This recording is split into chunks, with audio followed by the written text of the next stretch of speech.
I think what you'll hear from this government is that they're spending more money than ever before on the NHS, and in total terms, that's true. But what you're not hearing is the fact that it's a false economy in the sense of the cuts to social care, the cuts to local authorities, to mental health services. And what is happening is that the NHS is basically being used by all these other people who've fallen through the net, the safety and social and safety net of all the other services in our society that have been cut back and moved back and ending up at hospital, which is probably the most expensive place to be able to treat people.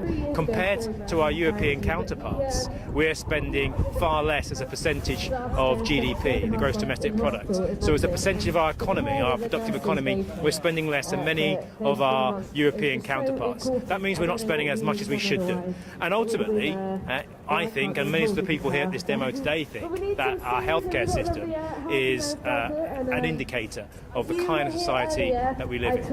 And that's why it's so important. Well, this SDP so-called is a very fancy way of saying cuts without telling people that they're cuts.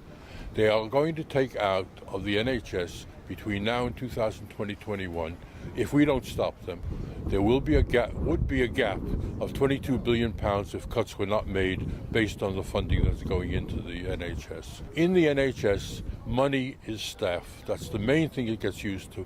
If we do not have the money, we don't have the doctors, we don't have the nurses, we don't have the care workers, we don't have the hospital going. This is one of the biggest disasters that could have befall the country.